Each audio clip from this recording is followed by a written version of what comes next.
예, 안녕하세요. 이선복 교수입니다. 자, 중급회계 강의. 자, 오늘은 4장 재무제표. 자, 오늘 첫 번째 시간으로 하도록 하겠습니다. 자, 먼저 목차를 보시겠습니다. 1절은 재무제표, 2절의 재무상태표, 3절의 포괄손익계산서, 자, 4절의 현금흐름표와 자본변동표, 이런 내용으로 되어 있습니다. 자, 우리가 지난 시간 3장에서는 이제 우리가 재무제표를 작성하기까지 어떠한 과정을 거쳐서 재무제표가 작성되는가, 그 회계순환 과정에 대해서 공부를 했습니다. 그래서 회계순환 과정이 크게 몇 단계, 6단계로 되어 있었다 했죠. 우리가 복습 겸해서 다시 한번 기억을 한번 더듬어 보십시오. 1단계가 뭐였었죠? 이제 1단계는 거래 식별, 자, 회계상의 거래냐 아니냐. 그러니까 우리가 재무제표에 표시하는 거는 결국 회계상의 거래에 해당하는 거. 자, 회계상의 거래라는 것은 자산, 부채, 자본, 수익, 비용, 무언가 플러스 마이너스 변동이 있는 것을 회계상의 거래다 이야기를 한다 했습니다. 자, 그리고 두 번째는 이제 회계상의 거래다 했으면 그걸 장부에 표시하는데, 장부에 표시하는 것을 분계라고 했습니다. 자, 분계는 차변대변 나누어서 장부에 표시하는 걸 말하고요. 자, 3단계는 전기.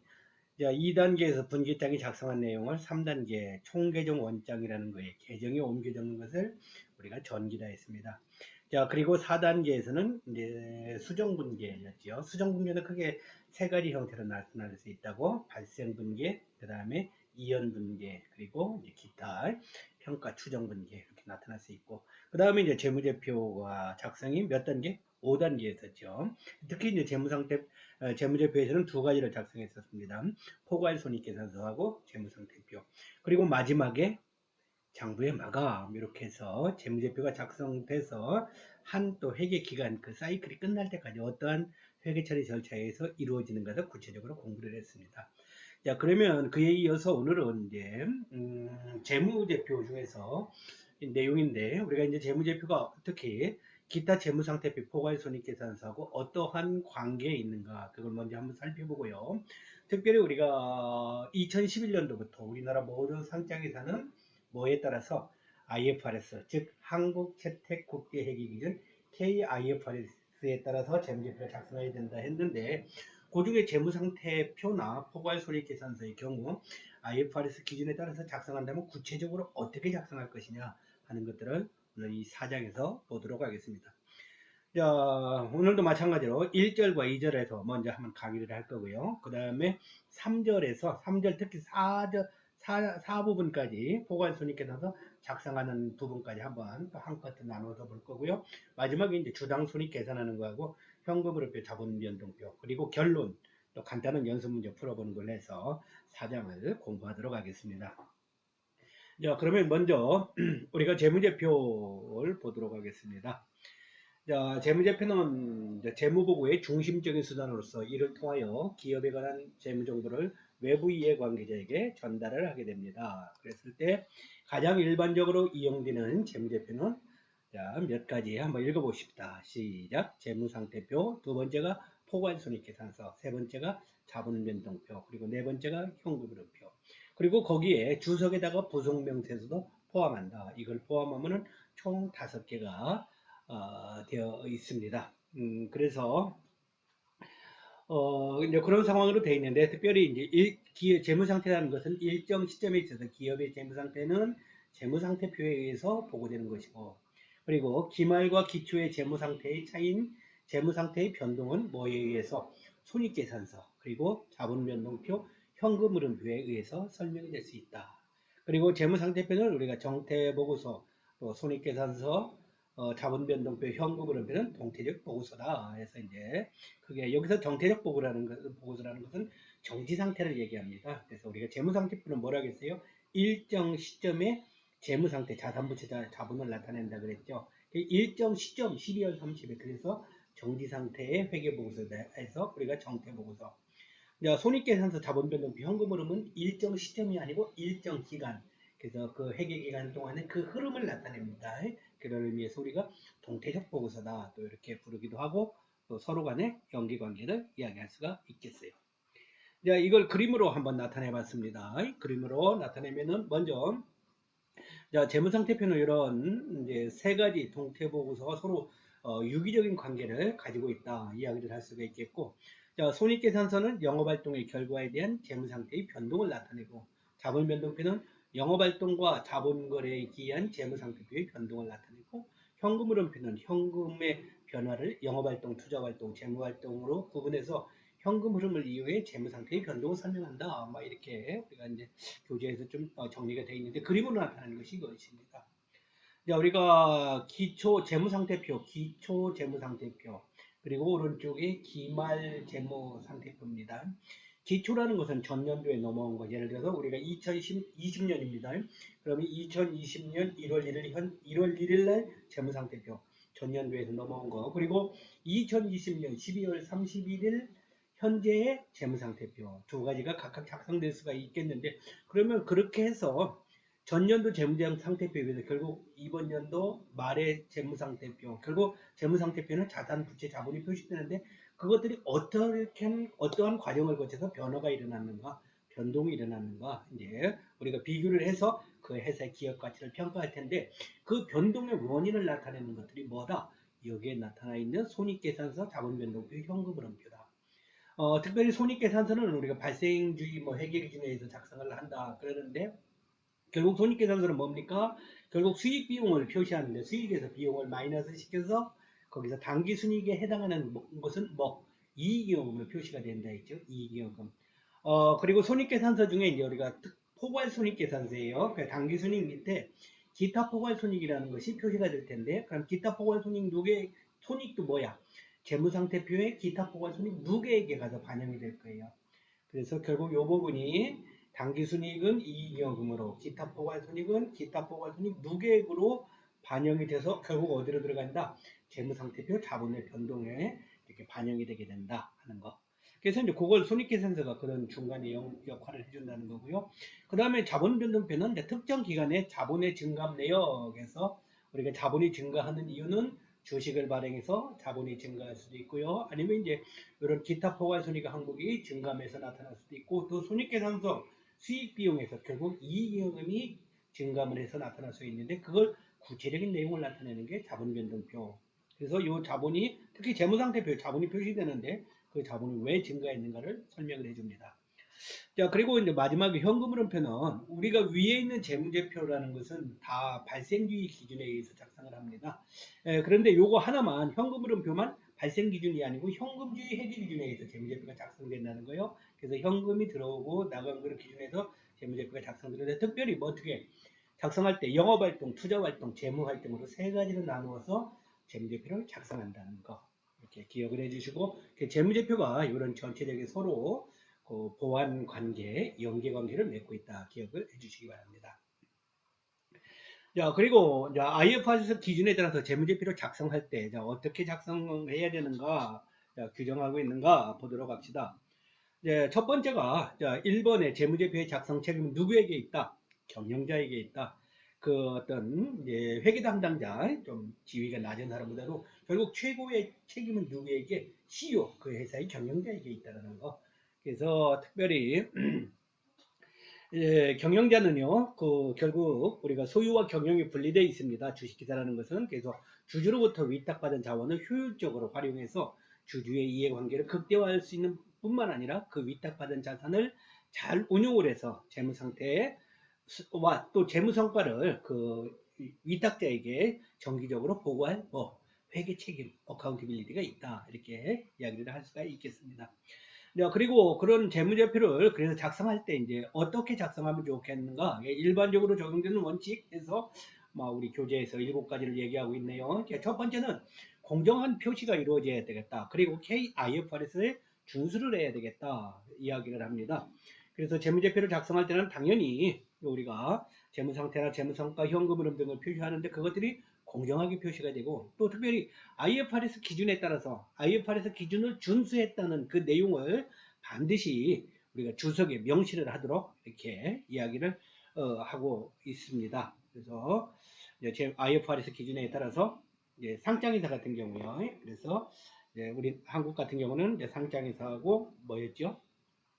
이제 일부 금융기관의 경우 2011년도부터 KIFRS 한국재택국제회계기준에 따라서 재무제표를 작성해야 된다 했고, 그 다음에 일반 기업 회계가 이제 일반 비상장 회사들은 일반 기업 회계 기준에 따라서 작성을 해도 되고, 또 중소기업들은 중소기업 회계 기준에 따라서 작성을 해도 된다 했죠.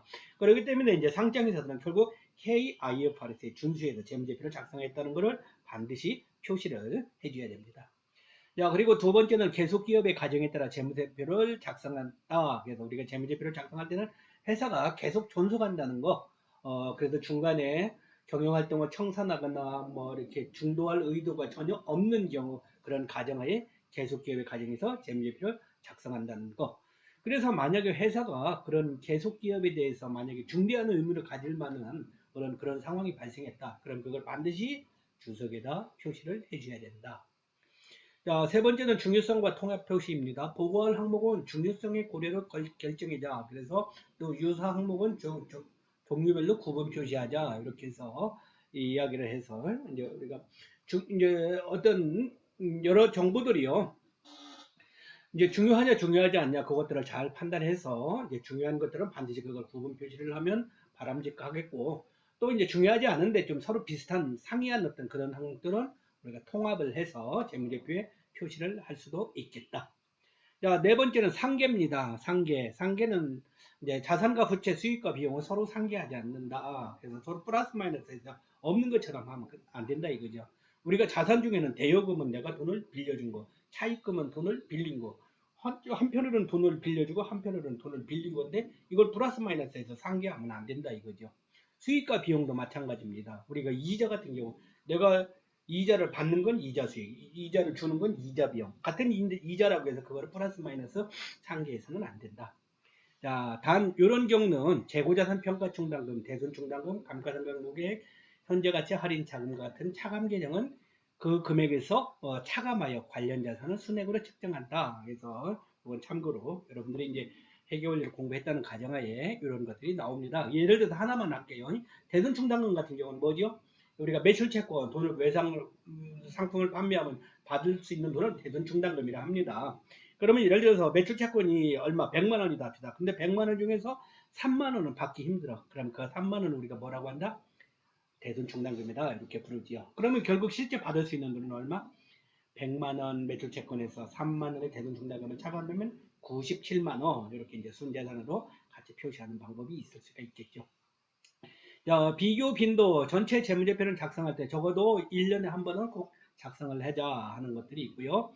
그 다음에 네, 비교 정보, 재무제표의 비교 가능성 제고를 위해서 전기와 단기 비교 재무제표를 작성하자. 이 개념도 정보가 최소한 있으면 좋겠다. 그래서 우리가 재무제표를 작성할 때는 비교 가능성 위해서 전기, 예를 들어서 지금 2020년 재무제표를 작성한다면 전년도 2019년과 2020년 재무제표를 같은 표에 이렇게 비교할 수 있도록 작성하면 훨씬 더 바람직할 수가 있겠습니다. 자, 7번 표시의 계속성, 재무제표 항목의 표시와 분류는 매기 동일하다. 그래서 특별한 이유가 없으면은 그래서 매기 동일한 방법을 사용해야 되고, 예를 들어서 변경된 표시 방법이 재무제표 이용자에게 표현 충실하고 더욱 복잡한 정보를 제공하며 변경된 구조가 지속적으로 유지될 가능성이 높아 비교 가능성을 저해하지 않을 것으로 판단된 때에만 재무제표의 표시 방법을 변경하자. 그래서 굳이 IFRS 기준을 새로운 방법으로 하는 것이 지금 현재 기준에 의해서 하는 것보다 훨씬 더 바람직하지 않은 경우는 매기 동일하게 일관성 있게 회계 처리를 해주면 좋겠다 하는 얘기가 되겠습니다. 자, 그 다음에 재무제표의 식별입니다. 야, KIFR에서는 오직 재무제표에만 작성을 한다. 그래서 연차보고서, 감독기구, 제출 서류 등에 반드시 적용하는 것은 아니다. 그래서 KIFR에서는 한국채택국제회계기준입니다. 결국 회계기준, 회계처리 방법에 대해서 설명하고 있는 거예요. 그래서 그거는 어디에 재무제표를 작성할 때 사용한다는 거, 기타 뭐 연차보고서, 이제 사업보고서 이런 기타 제출 서류에는 적용하는 것이 아니다. 자, 그리고 각 재무제표와 주석은 명확하게 우리가 식별을 할 수 있도록 작성이 되면은 좋겠다 이야기를 합니다. 또 정보 이해를 위한 반복 표시 대상에서 이제 보고기업의 명칭, 회사 명칭 당연히 잘 적어야 되죠. 그 다음에 그 밖의 식별수단과 전기 보고기간 말 이후의 변경 내용. 예를 들어서 재무제표를 작성하고 했는데 작성한 이후에 어떤 변경 사항들이 나타났다. 그럼 그 부분도 구별해서 알 수 있도록 작성해 줘야 됩니다. 자, 세 번째는 재무제표가 개별 기업에 대한 것인지 연결 실체에 대한 것인지 이렇게 표시를 해줘야 됩니다. 그래서 IFRS의 특징 중에 하나가 뭐 연결 재무제표 중심이라는 거. 그래서 과거에는 재무제표를 작성할 때 우리가 개별 재무제표 하나의 회사가 중심이 돼서 재무제표를 작성하는데 IFRS는 개별 재무제표보다도 연결 재무제표 회사가 지배 종속 관계가 있는 경우는 그런 경우는 재무제표를 지배 회사가 중심이 돼서 연결 재무제표까지 합쳐갖고 재무제표를 작성하라는 거죠. 그랬을 때 결국은 그럼 재무제표 작성하는 주체가 뭐냐? 개별 기업이냐? 연결 실체 기업이냐? 정확하게 구분 표시해주라. 재무제표 주석의 작성 대상들은 보고기간의 종료일, 보고기간 분명히 표시해주고요. 표시 통화, 원화로 작성된 것이냐, 아니면 뭐 달러냐, 엔화냐, 뭐 이런 것들 표시 구분이 돼줘야 되겠고요. 마지막 다섯 번째 재무제표의 금액 표시를 위한 사용한 금액 단위, 뭐 단위 보통은 이제 뭐 요즘은 워낙 컴퓨터가 잘 발달돼 있으니까 원 단위까지 표시하는 경우도 있지만 만약에 변동을 시키고 싶다, 뭐 100만 원 단위, 1억 단위 하고 싶다 그러면 그걸 정확하게 알기 쉽도록 해서 재무제표를 작성하면 좋겠습니다. 자, 그러면 이어서 2절의 재무상태표를 보겠습니다. 우리가 앞에서는 IFRS 기준에 따라서 재무제표를 작성할 때 일반적으로 우리가 알아야 될 것 생각해 봤고요. 자, 그러면 이제 구체적으로 재무상태표를 작성한다 하면은 어떻게 작성할까? 자, 재무상태표는 Statement of Financial Position 이렇게 부르네요. 과거에는 대차제표라고 발란시트라고도 부르기도 했습니다. 그런데 지금은 재무상태표로 명칭을 정확하게 해줘야 되겠고요. 그리고 이것은 일정 시점의 기업의 재무상태에 관한 정보를 제공해주는 정태적인 보고서다. 그래서 특정 시점에 찍은 기업의 스냅사진과 같은 거다. 이렇게 해서 정지상태 스냅사진. 만약에 현금으로 변화한 손익계산서 같은 경우는 뭐예요? 동영상처럼 이렇게 흘러가는 걸 얘기한다면 재무상태표는 정지상태의 스냅사진과 같은 거다. 그래서 일정 시점에 기업의 자산부채 자본을 나타낸다. 뭐 생각을 해줍시다. 자, 재무상태표에는 어떤 것들이 자 이렇게 표시가 될 텐데 차변에는 자산, 대변에는 부채와 자본을 표시할 건데요. 그래서 자, 재무상태표는 자산, 부채 및 자본, 소유주에 대한 지분에 관한 정보를 제공한다. 두 번째, 재무상태표에는 차변에는 왼쪽은 자산을 기업이 조달한 자본을 어떻게 활용해서 투자하고 있는지를 보여주고 있으며 대변 오른쪽은 기업에 어떻게 자본을 조달했는가를 자본 구조를 보여준다. 그래서 재무상태표의 차변에는 자산, 대변에는 부채와 자본을 표시하고요. 그 자산이라는 것은 결국 자원, 경제적 자원, 기업이 구체적으로 조달된 자원들을 어떻게 활용해서 투자하고 있는가 이것들을 나타내는 것이 이제 이 자산 부분이고, 그 다음에 이제 부채와 자본은 요런 경제적 활동을 하기 위해서 필요한 자금 조달을 어떻게 했는가. 그래서 부채 같은 경우는 이렇게 뭐 다른 용어로는 이제 채권자 청구권, 타인 자본, 채권자 지분이라고 했는데 결국 뭐 이제 은행이라든가 사채라든가 이런 걸 발행해서 자금을 조달하는 경우고요.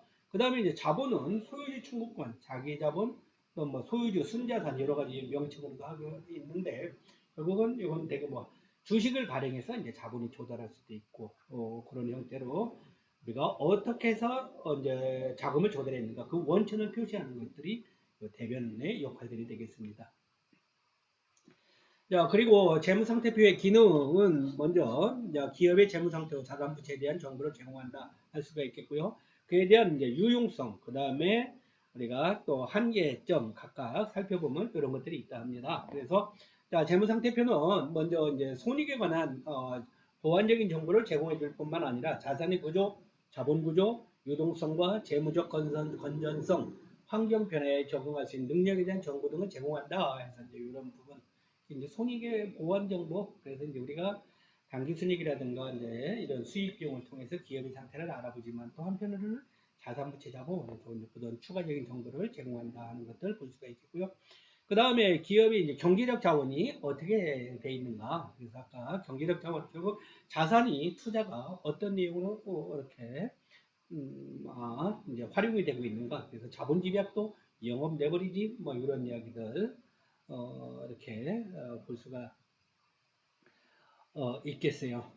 그리고 자, 재무구조회 같은 경우도 이제 결국은 이제 부채와 자본의 구조가 어떤 식으로 되어 있는가 이제 우리가 그런 의미에서 재물에 버리지. 그래서 우리가 재무 상태를 보면 어느 기업은 부채 비율이 높고 어느 기업은 자기 자본 비율이 높고 그런 상황들을 알 수가 있겠죠.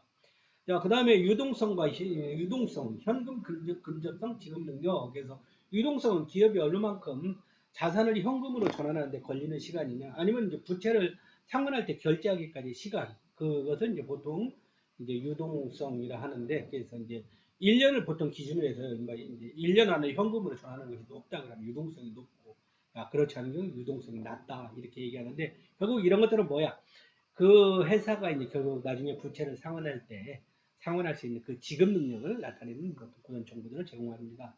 자, 그리고 재무 탄력성에서 갑작스러운 자금의 수요, 투자 기회의 대응 능력. 그래서 이거는 얼마만큼 이제 기업이 갑작스러운 어떤 자금 수요에 대해서 이제 현금을 창출할 수 있는 능력이 있는가 이런 부분들을 같이 볼 때 그런 내용인데 결국 이제 우리가 재무상태표를 통해서 이러한 정보들을 구체적으로 알 수가 있겠다 하는 거죠.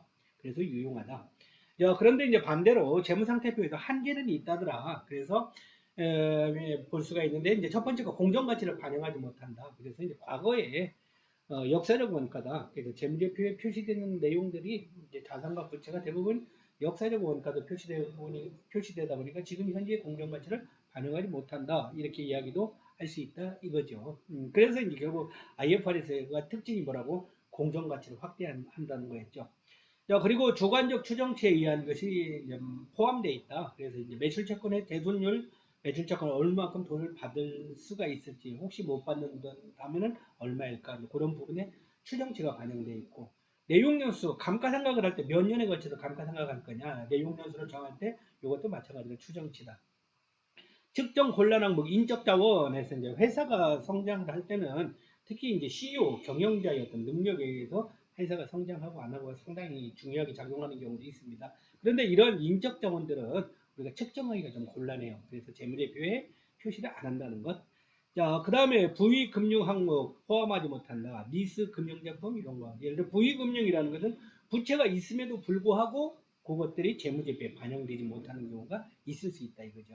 그래서 이제 그러한 점에서는 우리가 재무상태표 한계도 있다. 그래서 재무상태가 여러 가지 투자 의사 결정 유용한 정보도 제공하면서도 이러한 부분에 몇 가지 한계점도 있구나. 같이 생각해 주면 좋겠습니다. 자, 그런 상황에서 이제 재무상태표의 구성에서 재무상태표를 작성하는데 IFRS는 이런데요. KIFRS는 재무상태표에 표시해야 될 최소한의 항목을 표시해야 된다. 그리고 표시되어야 할 항목이나 순서는 형식에 규정하지 아니한다. 그래서 이렇게 나타냈어요. 그래서 이제 보통 자산을 한번 보십시오. 왼쪽에 자산에는 유형자산, 투자부동산, 무형자산, 금융자산, 지분법 투자주식, 생물자산, 재고자산, 매출채권, 기타채권, 현금 및 현금성 자산, 단기법이세 뭐 이런 순으로 이런 것들이 자산으로 표시가 됐는데 이거는 적어도 자산으로서 표시돼야 될 최소한의 항목을 나타냈대요. 그래서 이제 이런 것들이 있고 근데 특징이 보니까 지금 뭡니까? 원래 이제 한국의 일반 회계 기준이나 우리가 보통 기업들의 재무제표를 보면은 유형자산이나 투자부동산 이런 거 결국 비유동자산 항목에 해당하는 것은 이 밑에 적힙니다. 그리고 반대로 이런 현금이나 요 금융자산, 매출채권 이런 부분들 유동성이 높은 유동자산의 경우 오히려 위에 적히는 거죠. 그래서 유동자산을 먼저 적고 비유동자산을 밑에 적고 이렇게 적는 거를 유동성 배열법이라 해요. 그런데 이제 국제회계기준은 반드시 유동성 배열법을 안 하고 왜냐하면 세계 100개국이 넘는 많은 나라에게 적용하다 보니까 그 순서에 대해서 이야기하지 않습니다. 그래서 먼저 이렇게 비유동자산을 먼저 적고 유동자산이 늦게 적힐 수도 있다는 거죠. 참고로 생각해 주고요. 자, 부채도 자본도 마찬가지입니다. 기업 지배의 귀속 자본에서 또 자본에 표시된 비지배 지분, 충당부채, 금융부채, 매입 채무 뭐 이렇게 되어 있네요. 그래서 여기를 보니까 자본이 먼저 적히고 밑에 부채가 적혀 있네요. 원래는 뭐가 부채 중에서도 유동부채 먼저 적고 비유동부채 적고 자본도 이렇게 5가지 자본금, 자본이여금 뭐 이렇게 표시를 해줘야 되는데 IFRS는 이제 그렇게 꼭 그걸 어떤 순서를 정하지는 않고 최소한의 이런 부분은 적어주면 좋겠다 해서 규정하고 있다는 거 기억을 해주십시오. 자, 그런 가운데 이제 유동과 비유동 부분, 자, 순서는 어느 걸 먼저 적어도 관계없는데, 자, 그래도 IFRS도 자산과 부채는 유동자산과 비유동자산, 유동부채와 비유동부채를 구분하여 표시한다. 이렇게 이야기하네요. 자, 유동자산은 뭐냐? 1년 또는 정상 영업주기 내 실현이 예상되는 거, 1년 또는 정상 영업주기 내 판매 및 소비가 의도되는 거, 단기 매매 목적으로 보유하는 거, 보고기간 후 12개월 이내 실현이 예상되는 거, 현금이나 현금성 자산으로 사용 제한이 기간이 보고기간 후에 12개월 이내는 거. 그래서 되게 1년 이내에 어떤 현금으로 전환되는 자산 이런 것들 이것들을 뭐다? 유동자산. 그러면 1년이 넘어가는 걸 뭐라고 하면 좋아요? 비유동자산. 자, 유동부채 1년 또는 정상 영업주기 내 결제가 예상된다. 단기 매매 목적 보유다. 보고기간은 12개월 이내 결제 예상이다. 보고기간 12개월 이상 부채 결제에 권리 없음. 그래서 여기도 마찬가지로 부채라는 것은 돈을 갚아야 되는 되게 의무를 나타내는데 되게 1년 안에 갚아야 되는 것은 무슨 부채? 유동부채. 그럼 1년이 지나서 갚아도 되는 부채는 비유동부채. 이렇게 이야기를 할 수가 있어요. 그래서 유동부채, 유동자산, 비유동자산, 유동부채, 비유동부채 구분한다는 거 생각해 주고요. 단지 이제 여러분들이 나중에 뭐 회계 공부를 하다 보면 회계 자격증 뭐 이렇게 시험에도 한번 도전해 보겠다 이제 할 경우 있을 텐데요. 그런 경우 유동자산을 분류할 때 되게 요 이야기 나오면 요게 오다. 그지? 영업주기는 예를 들어서 영업주기 있었잖아요. 1년 또는 정상적인 영업주기에 실현될 것을 예상되는 것은 1년이 초과돼도 이게 유동자산이 될 수 있다는 거. 그러면 영업주기는 뭐냐? 그러면 영업 활동을 위한 자산의 취득 시점부터 그 자산이 현금이나 현금성 자산으로 전환되는 시점까지 소요되는 기간인데 그게 1년이 미만이 될 수도 있고 1년이 넘어갈 수도 있다고요. 그러면 넘어가는 경우도 여기에 해당되고 뭐가 된다? 유동자산이 된다. 그래서 여러분이 자격증 처음부터 문제풀이 할 때 요게 나오면 요게 되게 맞는 답이구나. 기억을 해 주십시오. 자, 자본의 분류입니다. 자본은 여기서 크게 네 가지로 구분했네요. 자, 같이 읽어봅시다. 시작. 첫 번째, 납입자본. 두 번째, 이익여금. 세 번째, 기타 포괄 손익. 그 다음에 네 번째, 자본조정. 이렇게 해서, 나눠놨네요. 자, 그러면 이제 납입자본의 경우에서는 먼저, 이제, 회사가 발행한 자본금에서 액면금액이 있네요. 그래서 회사가 주식을 발행했을 때, 그러면 주식수에다가 액면 금액, 한 주당 얼마 금액이 있을 거예요. 그거를 곱한 금액이 자본금입니다. 그리고 주식 발행 초과금, 액면 금액을 초과하여 납입된 자본에서 회사가 주식을 발행할 때는 시가에 의해서 발행할 수 있어요. 그러면은 액면가액을 초과하는 그 시가 금액, 그걸 우리가 뭐다? 주식 발행 초과금이라 할 수가 있고요. 그 다음에 이제 기타 어떤 주식을 이제 취득하고 처분하는 과정에서 발생하는 것 중에 자기 주식 처분이 감자 차익 이런 것들이 있을 수 있는데 이게 납입자본으로 여기에 표시한다. 그래서 납입자본이라는 것은 결국 주식을 발행해서 하는 과정에서 현금을 납입받아 돈을 받았다는 얘기입니다. 그런 의미의 납입자본. 자, 그 다음에 이익여금은 이익이 발생할 때는 이익여금. 만약에 손실이 발생해서 적자다 그러면 결손금. 자, 거기에서는 이제 손익 누객 플러스 되고 배당 누객 마이너스. 그 다음에 자본금으로의 전입 마이너스. 자본조정의 상가, 항목의 상가. 뭐 이런 게 이제 이익여금 처분 내용으로 있을 수 있는데 일단 자본으로 해서 이익여금이 표시가 될 수가 있겠다. 자, 그 다음에 기타 포괄손익 누계획으로 재무상태일 현재의 기타 포괄손익 잔액으로 해갖고 이런 것들이 있다. 몇 가지 항목들이 있는데 IFRS는 이렇게 두 가지로 나누네요. 재분류 가능 항목이냐 재분류 불가능 항목이냐 나누는데요. 자, 재분류 가능 항목에는 뭐가 있대? 같이 읽어봐. 좀 어렵지만 시작. 매도 가능 금융자산 평가손익, 해외사업 환산 손익, 현금 흐름 위험 회피 수단 평가 손익 중 효과가 있는 부분 뭐 이렇게 얘기해. 재분류 불가능 항목은 확정급여제도의 재측정 요소 자산재평가 잉여금에서 이제 우리가 IFRS가요 이제 특별히 공정가치를 강조한다고 그랬어요. 그러면 자산부채 평가했을 때 그 평가 손실이 발생할 때 그걸 이제 당기 손익에 반영할 수도 있는데 만약에 거기 그렇지 않고 기타 포괄 손익에 반영했을 때 이제 이게 나중에 재무상태표 자본에 기타 포괄 손익 누계액으로 적힐 수 있다는 거예요. 그리고 적혔을 때 이제 이것이 재분류가 된다는 얘기는 나중에 이제 금융자산을 취득했다가 갖고 있다가 그러면 갖고 있으면 금액이 올라가면 매도 가는 금융자산 평가익 이런 것들이 생길 수 있는데 이것들이 나중에 이 주식을 갖고 있던 걸 처분했어요. 팔았어요. 그러면 파는 과정에서 이제 평가이익이 처분이익으로 바뀔 수가 있어요. 그럼 그때 이거를 이제 없앨 거냐, 없애고 처분이익으로 바꿔주는 거, 이런 경우는 우리가 재분류 가능한 것이다. 이렇게 하고, 그렇지 않은 거는 재분류 불가능한 것이다. 이렇게 구분할 수가 있어요. 나중에 구체적인 사례에 가서 공부를 할 겁니다. 자, 그리고 자본 조정에서 성격상 자본거래에 해당되나 최종 납입 자본으로 볼 수도 없는 것, 자본의 차감 성격으로 자본금이나 이 자본이익금으로 분류할 수 없는 항목에서 이제 주식 할인 발행 자금, 자기 주식, 주식 매수 선택권, 출자 전환 채무, 감자차손, 자기 주식 처분 손실 내서 뭐 이런 것들이 있대요. 그래서 예를 들어서 주식 할인 발행 자금 같은 경우는 요거 주식 발행 초과금에 반대야.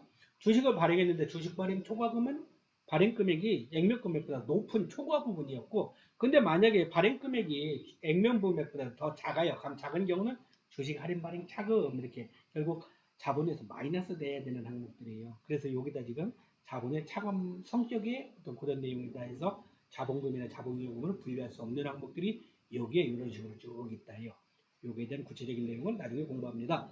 자, 그리고 그렇게 하고요. 그 다음에 이제 자본 재무상태표 주석의 표시등을 정보 중에서 이런 게 재무상태의 자본 변동 또는 주석에 대한 항목, 다음 항목을 공시하자. 그래서 주식의 종류별로 다음을 상, 수건 해서 여러분들이 이 주석 사항들은 읽어봐 주시기 바랍니다.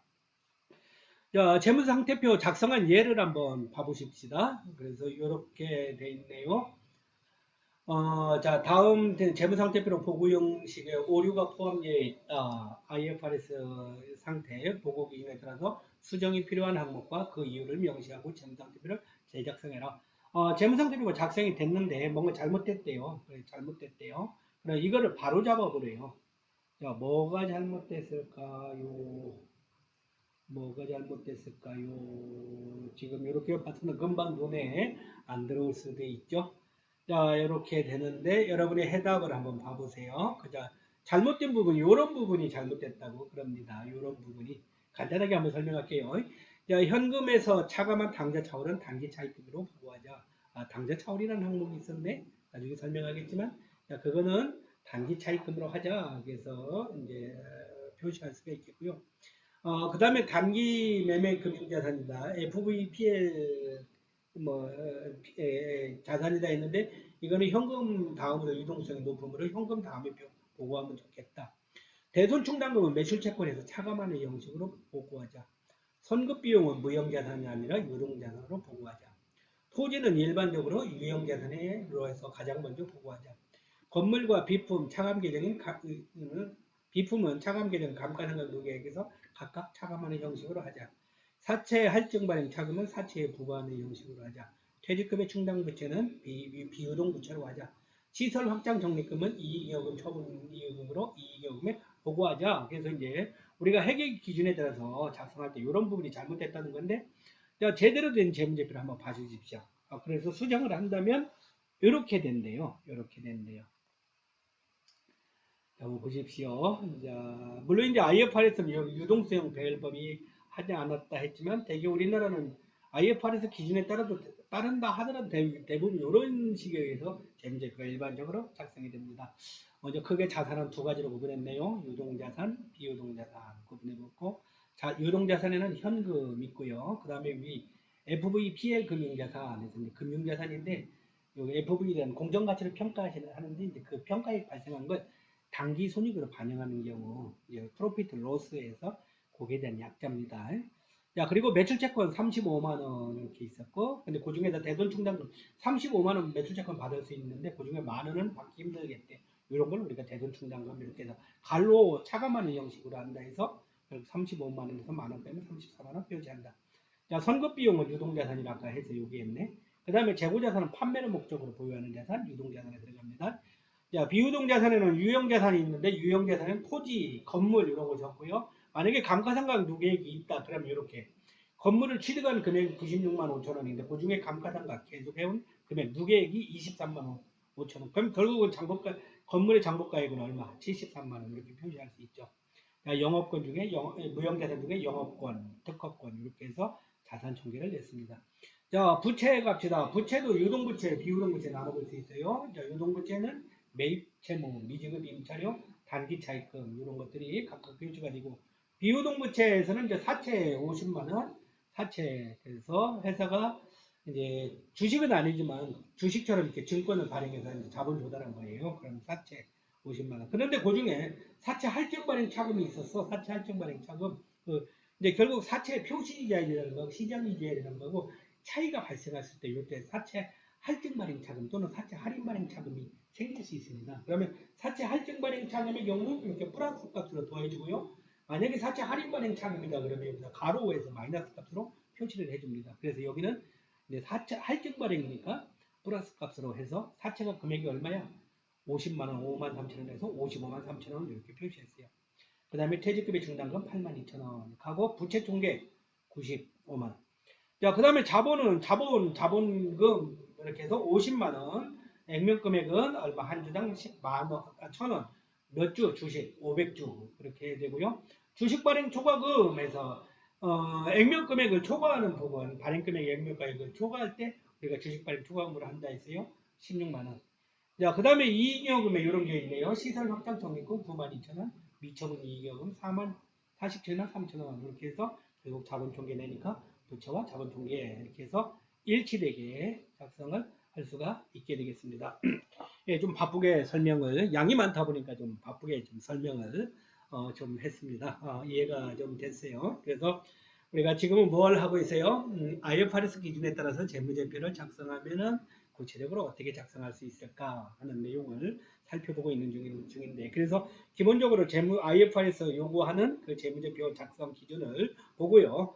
그 다음에 우리가 이제 재무상태표 이렇게 지금 이런 방식에 의해서 작성한다는 거. 그래서 아까 이제 뭐 재무상태표는 원래 IFRS 기준에 따르면은 이제 뭐 꼭 유동성 배열법 뭐 이런 거 따르지 않고 IFRS는 원칙 중심이래요. 원칙 중심. 그래서 중요한 부분에 대해서만 재무제표를 작성할 때 지켜야 될 부분, 최소한의 어떤 작성 표시해야 될 항목에 대해서만 이렇게 명시를 해주고 그 순서를 어떻게 할 건지 유동성 배열법이 할 건지 비유동성 배열법이 할 건지 이런 부분에 대해서는 그 기업의 회계처리 담당자가 판단해서 해라 이렇게 하고 있어요. 그래서 이제 우리가 IFRS 그런 기준의 특징을 살펴볼 수 있다고 단지 한국에서는 이제 그걸 참조를 하면서 또 일반 기업 회계 기준에 과거에서 이런 영향을 받아서 그런가 이제 이런 식으로 재무 상태 같은 경우는 유동자산, 비유동자산, 또 유동부채, 비유동부채 이런 걸 같이 포함해서 이렇게 IFRS 기준에 따르지만 또 그 안에서 한국이 기업들이 되게 하는 이런 방식에 의해서 재무제표를 작성하고 있다 하는 걸 여러분이 참조로 해주시면 감사하겠습니다. 자, 마치고 또 다음 시간에 보도록 하겠습니다. 수고하셨습니다.